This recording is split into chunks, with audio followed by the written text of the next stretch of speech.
ketika saya lahir, orang tua saya itu membisikkan Pancasila di telinga saya. Cuma bahasanya bukan seperti yang tertulis dalam Undang-Undang Dasar itu.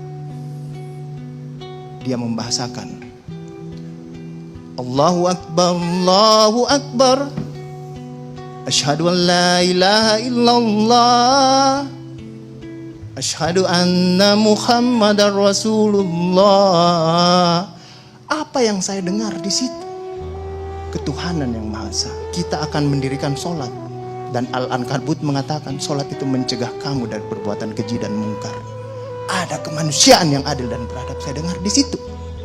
Hayya 'alal falah. Mari sama-sama menuju kemenangan. Kemenangan yang bagaimana kita peroleh? Kerakyatan yang dipimpin oleh hikmat kebijaksanaan dalam permusyawaratan perwakilan. Kemenangan yang bagaimana?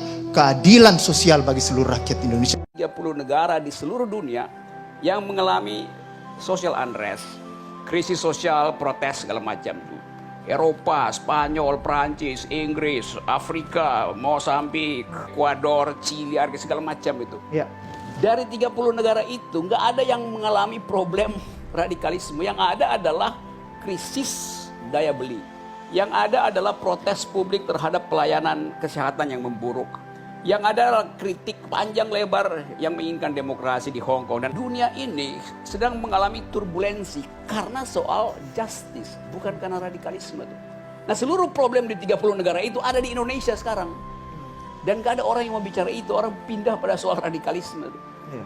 Jadi kelihatannya pemerintah itu gugup dan gagap untuk memastikan apa sebetulnya problem bangsa ini.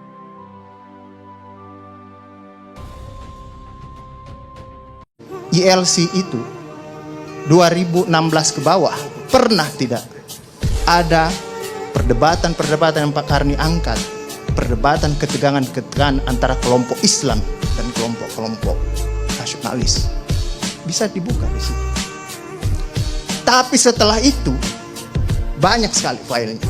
Tapi baru di isu ini ternyata saya mengambil kesimpulan semua golongan Islam itu bersatu ketika dia berbicara dengan luka lamanya di situ.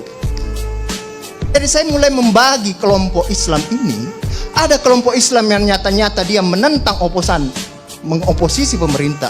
Ada yang kelompok Islam yang tidak nyata-nyata menentang, tapi juga akan siap menjadi oposisi. Ada juga kelompok Islam yang seolah-olah tidur bersama pemerintah, tapi sambil membisikkan ke telinganya pemerintah, kalau kamu mencederai Islam, saya jewer kupingmu di situ. Ada juga begitu. Syarat ormas tidak boleh berlambang seperti lambang negara, gitu kan?